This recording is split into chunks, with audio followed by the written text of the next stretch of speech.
Why does the black man serve the white man? Why does everything the black man do benefit the white man? Why does the black man say freedom is doing what I want to do? And why is it that everything he wants to do enriches the European? Welcome to the desert of the real.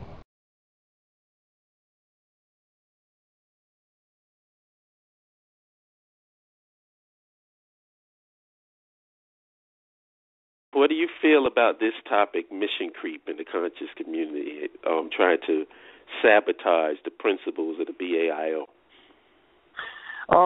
Well, a couple of things, and I'm glad to hear Kyle's voice because we know that Kyle's going through a lot, and I want to give him my condolences and things like that because I was knocked out last night from working so hard. I didn't even realize Thomas did his show, which was fantastic. But what I wanted to chime in on mission creep. I also wanted to chime in on the one thing that was burning in my mind that Kyle said or was talking about when he said, he was talking about the conscious community and why people listen to them. See, for me, from my experience, people join conscious groups and become part of conscious movements because a lot of them help you to get off of whatever vice you have picked up or fell into when you was in the streets. So, in other words, you may have a person that's an alcoholic. You may have a person that's a weed addict or, crackhead, whatever it may be. For myself, at the age of 19, I was an alcoholic, and that caused me to, I chose to join the Nation of Islam, which I do not regret. Some people may join the Wahabians, Moors, whatever.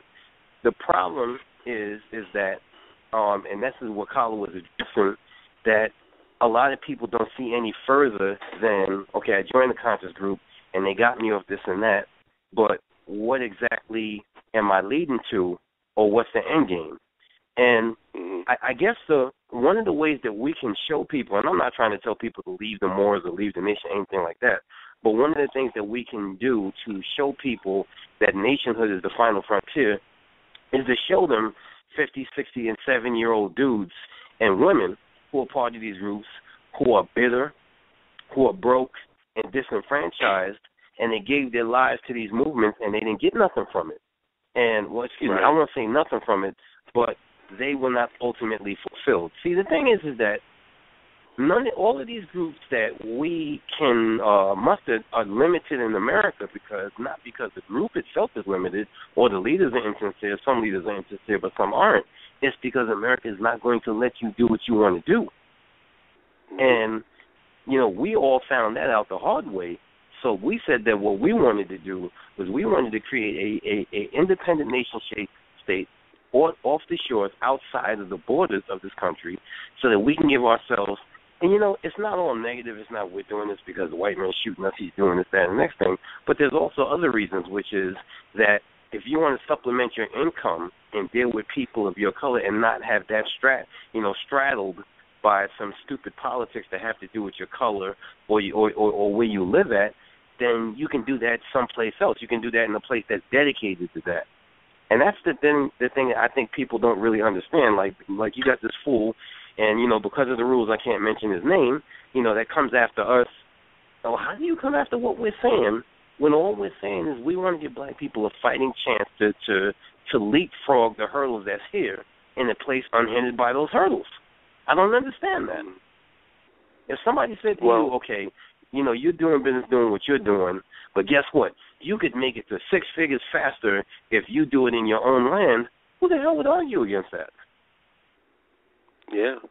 Well, I'm glad you mentioned that because as you were talking, I was thinking about an example of what people don't understand when it comes to infrastructure and being able to control the infrastructure and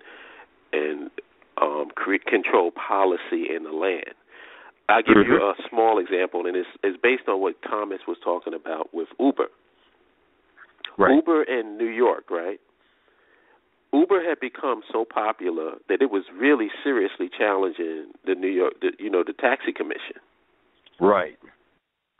So now everybody claims that, it's the market will say what's the deal, and then we just go according to the market. That is absolute BS. Because whenever the market says, oh, wow, this is a new industry. You guys are going out of business. What do? They change policy. Mm-hmm. So what they did was they told Uber, you can't operate in New York unless you deal with the taxi commission. They basically changed the rules. You know what I'm saying? Yes, sir. And they can do that because they control the society. And this is why, like I said, my message to these people who are followers of the so-called biggest voices in the conscious community is this. You have to have an understanding of geopolitics. Sure. And you have to understand how this thing works. Right. Because if you're sitting here thinking that you can have a separate nation inside of America, you gotta really know history. They don't even want white people to have a separate nation inside of America. Exactly. There was a civil war over that. Mm-hmm. You know what I'm saying? So what makes you think that you're gonna have like 3 states where all black people going to be in those 3 states in America, surrounded by white people? Oh my God! Are you going to have a military? So once you have your state, are you going to be allowed to have a military presence in that state inside of America? God. I mean, this is just logistics. It's a logistical nightmare. Right. For anybody who knows about military science, it's a logistical nightmare, and just using common sense. Mm-hmm. Yep. You cannot use American roads and highways and tolls as trade lines for you to get, goods and services from other countries. Right. So who are you going to trade with? Exactly. You know what I'm saying? And this is the thing. Bro. Yeah, they don't think it through, man. And it's like they're listening to people who are only trying to hustle them. And I'm being real. They're just trying to hustle them and get their own little hustle going on off the people, and don't really have the best interests of the people as a whole at heart. This is like Carla said, it's an ego-driven thing. Right. No doubt about it. Two things come to mind real quick, and I know you got to go to another caller when you talk about this. Is number one, I think that people, like Holip said, and Holip brought up something that blew my mind. It's kind of made me think. People are seriously miseducated on the concept of having an independent nation, because back to Africa is synonymous with people in the jungle, swatting flies, jumping around, running around the playa at nighttime, and that kind of stuff. That's the image that's synonymous with quote unquote going back to Africa. So a lot of people. You mean being one with the universe? Exactly. Exactly. Okay. So people go to the bathroom and they flush their toilet, and then they say to themselves, "Nah, man, Mr. Daoud and Holip and the rest of them, those dudes is crazy. I'm not going over there where I can't flush my toilet." And the thing is, first of all, Negro, modern nations exist on this continent. Before you even think about that, they have what we have over there, first of all. Second of all, nobody's going over there to establish a nation to do that. We're going over there to establish a modern nation dedicated to industry, a robust industry, and robust infrastructure, and something unhindered by all the politics that we deal with over here. And the last thing I'm going to say, and I'm going to bounce, is I asked some people today, some Caucasian folks that I work around. I said, so who's your candidate? Because I know that they were Republican. I just wanted to really hear it for myself. I said, who's your candidate for presidency? Without a blink, brother, they said Trump. Wow. Said, Is it black folks? No, they were white folks. Oh, okay. I said, so there's a lot of black folks that support Trump, too. But you know what their reasoning was, though? Their reasoning was, he's a straight shooter. I said, what do you mean by this? They said, well, he says what other people don't. I said, never mind what this fool says. I said, do you understand that the stuff that he's saying he can do cannot be done by a president? Do you understand that he doesn't understand what's going on in the world, that he doesn't really have a full grasp of foreign policy and things like that, that they've caught him numerous of times, being totally on anything that's going on and how it works? He's just saying, if I was president and I wanted you out of this country by 5 o'clock, I'd say B, and it is. Like, do you understand that can't happen? And they're like, I don't care. He's a straight shooter, and this and next thing. They don't care. Like, have you heard? Like, I posted this on my Facebook page that Donald Trump is not the president that America needs. It's the president America deserves.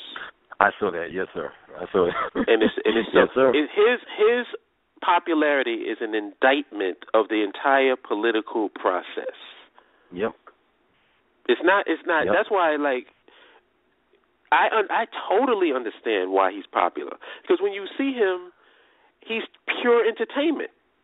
Mm-hmm. When he's in the debate, I mean, when you think about it, the United States political system is not based on topic and policies when it comes to candidates. It's based on a whole bunch of, superficial things, like how the person looks, if they look like a president, and all this crazy stuff. So in that context, in that arena, how are you going to beat him? Because he's standing next to robots compared to him. Because first of all, he's rich, so that he doesn't have anybody really backing him like that. And he's made this point, and that's why people, and it's a true point. He said all of these guys on these stages are brought and paid for. Is he lying? Nope. You know what I'm saying? So that's why. So when people see that he's able to do that, they have a natural attraction to confident people, even though he's completely a blithering idiot on policy. Yes, he is. Completely a blithering idiot. He doesn't know what the hell is going on overseas. No and doubt. This guy is going to be on the nuclear codes, but like I'm saying, he deserves to be president, because this is the population and what we are dealing with and what this country is about. They need a clown like that. Look at what happened. They had an educated man, Barack Obama. They couldn't even appreciate him. Yeah, true. Dogged him for 8 years. They dogged him. Yep. And every time you go to your gas pump, you have to say that this fool is incompetent, he's this, that, and the next thing. And the freaking gas is almost down to $2 a gallon, bro. Exactly. He's probably, like, when you see what happened with Bush and everything that Bush left for him, he basically corrected it all and made if you look at the stats across the board, made everything better. Mm-hmm. And now people's like, we need to go back to what America was before he got. Okay,